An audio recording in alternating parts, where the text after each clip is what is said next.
اعوذ باللہ من الشیطان الرجیم بسم اللہ الرحمن الرحیم۔ السلام علیکم ورحمۃ اللہ وبرکاتہ۔ عاشق رسول سے سوال۔ سنت نبوی صلی اللہ علیہ وسلم کے مطابق گستاخ رسول کو کیا سزا دی گئی؟ حضرت محمد مصطفیٰ صلی اللہ علیہ وسلم کی زندگی میں بہت سے گستاخ رسول گزرے، مگر سوال یہ ہے کہ آن حضور صلی اللہ علیہ وسلم نے گستاخ رسول کو کیا سزا سنائی؟ بحیثیت سچے عاشق رسول صلی اللہ علیہ وسلم ہمیں آپ صلی اللہ علیہ وسلم کی سنت پر عمل کرنا چاہیے۔ آئیے دیکھتے ہیں کہ ہمارے پیارے آقا حضرت محمد مصطفیٰ صلی اللہ علیہ وسلم کی سنت گستاخ رسول کے بارے میں کیا ہے۔ حضرت محمد مصطفیٰ صلی اللہ علیہ وسلم کی اب کے سے متعلق گستاخی کا قرآن میں ذکر موجود ہے، اور ایسی بڑی گستاخی، ایسی کھلی کھلی بے حیائی کے ساتھ گستاخی کی گئی کہ قرآن نے اس کو درج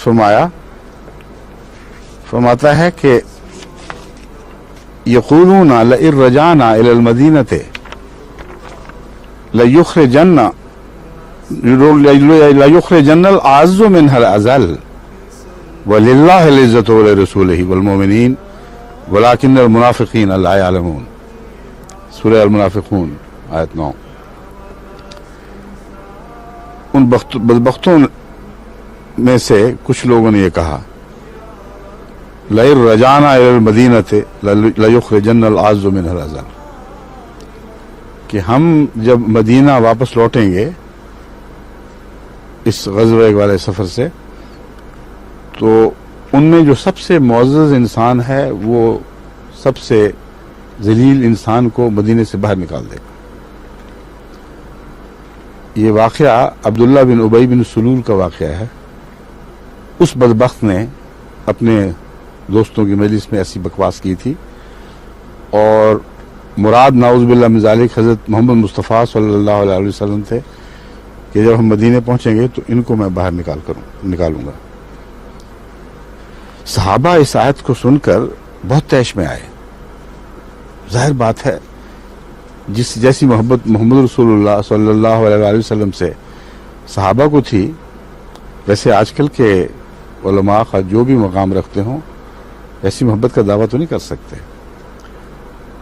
بہت دل آزاری ہوئی، لیکن ایمان پختہ تھا، اپنا مرتبہ سمجھتے تھے، قرآن اور رسول کی اجازت کے بغیر کسی قسم کی کارروائی کو گوارا نہیں کرتے تھے۔ ایک کے بعد دوسرا آن حضور کی خدمت میں حاضر ہوا اور عرض کیا کہ یا رسول اللہ، اس بدبخت نے آپ کی ایسی گستاخی کی ہے کہ ہمارا خون کھول رہا ہے، اجازت فرمائیں کہ ہم اسے قتل کریں۔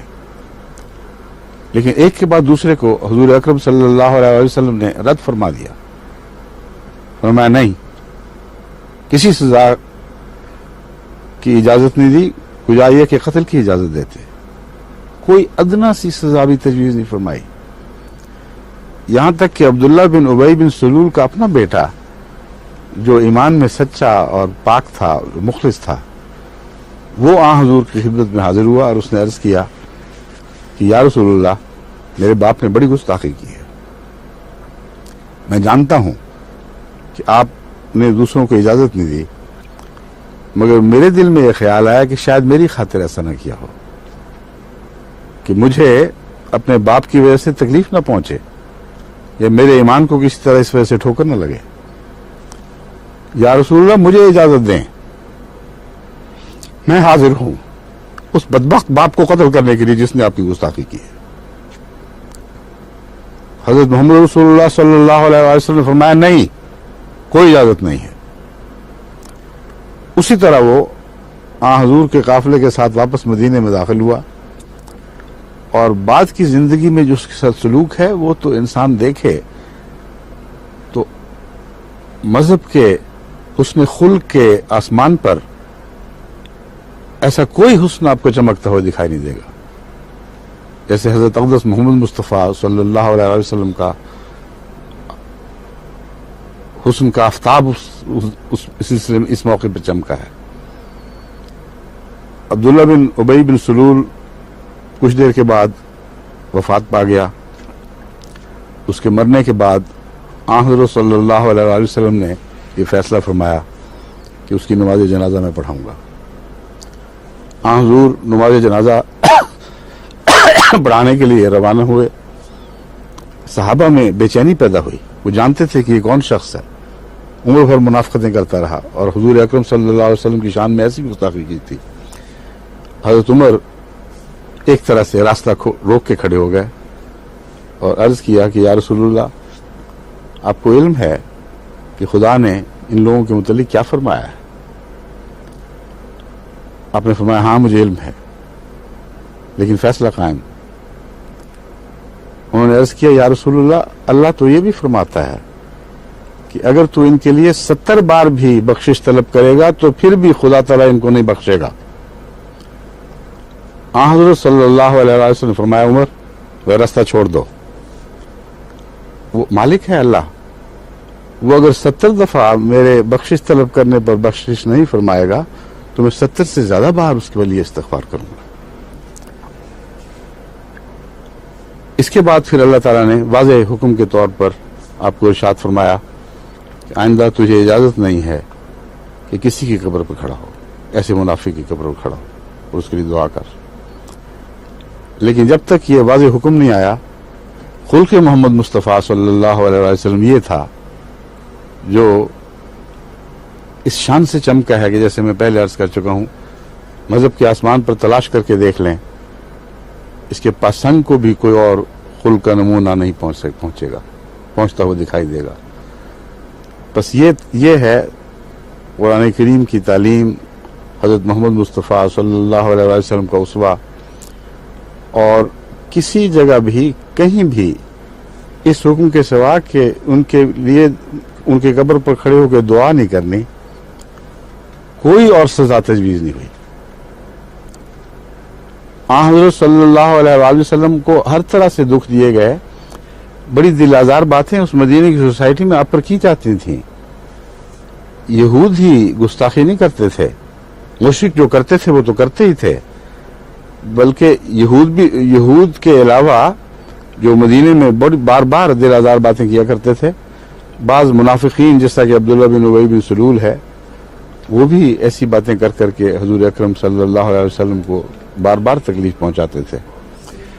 ان میں سے ایک موقع پر حضرت صلی اللہ علیہ وسلم پر مالی خرد برد کا الزام لگایا گیا. محمد رسول اللہ پر، جنہوں نے دنیا کو اپنی پاؤں کی ٹھوکر پر لے کر دور پھینک دیا، دھتکار دیا، کوڑی کی بھی پرواہ نہیں کی. حضرت خدیجہ رضی اللہ تعالی عنہ نے شادی کی پہلی رات تھی، اپنا جو کچھ تھا حضور کی خدمت میں پیش کر دیا، اور آپ نے صبح ہوتے ہی وہ سب دوسروں میں تقسیم فرما دیا، غریبوں میں اور غلاموں میں، اور کئیوں کو آزاد کروایا، کئیوں میں ویسے دولت بانٹی. اور حضرت خدیجہ خدا کے فضل کے ساتھ بڑی متوول خاتون تھیں، سب روپیہ پانی کی طرح بہا دیا. آپ پر مالی خرد برد کا الزام، قرآن فرماتا ہے وَمِنْهُمْ مَنْ يَلْمِزُكَ فِي الصَّدَقَاتِ فَإِنْ أُوتُوا مِنْهَا رَضُوا وَإِنْ لَمْ يُؤْتَوْا مِنْهَا إِذَا هُمْ يَسْخَطُونَ. کہ اس میں ان لوگوں میں ایسے بھی بدبخت ہیں کہ جو تجھ پر مالی خرد برد کا الزام لگاتے ہیں، اور ایسے کج لوگ ہیں کہ اگر ان کو تو کچھ دے دے تو راضی ہو جائے، اور اگر ان کو نظر انداز کر دے تو یہ پھر اپنی زبانیں کھولتے ہیں اور بدتمیزی سے تجھ پر الزام لگانے لگتے ہیں. مگر کسی بدنی سزا کا، کسی دنیاوی سزا کا کوئی ذکر نہیں ہے. بس یہ ہے وہ اسلام جو میں جانتا ہوں، اور یہ ہے وہ مذہب کی تاریخ جو قرآن پیش کر رہا ہے.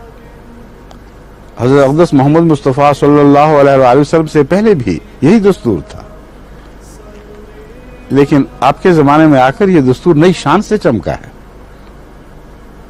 اس شان سے پہلے کبھی ایسے حسن خلق کا مظاہرہ نہیں ہوا جیسے کہ حضرت محمد رسول اللہ کے زمانے میں خود آپ کی ذات میں اس حسن خلق کا مظاہرہ ہوا ہے. مگر پہلے نبیوں کی تاریخ بھی قرآن پیش فرماتا ہے، بڑی بڑی گستاخیاں کی گئیں، بڑی بڑی دلزار باتیں کہی گئیں، مگر کبھی کسی خدا کے نبی نے، خدا کے رسول نے اپنی گستاخی کے نتیجے میں کسی قوم کو، کسی فرد واحد کو کوئی سزا نہیں دی.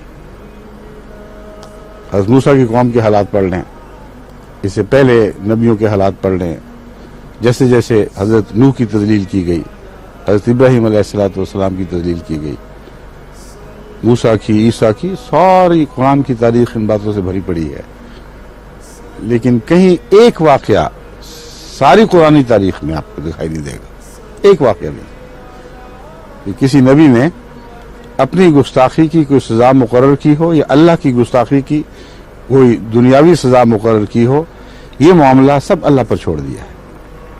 کیا آپ سچے عاشق رسول ہیں؟ تو پھر اس رحمت للعالمین صلی اللہ علیہ وسلم کی سنت پر عمل کریں۔ والسلام علی من اتبع الہدی۔ محمد رسول اللہ، رسول اللہ، رسول اللہ، محمد رسول اللہ۔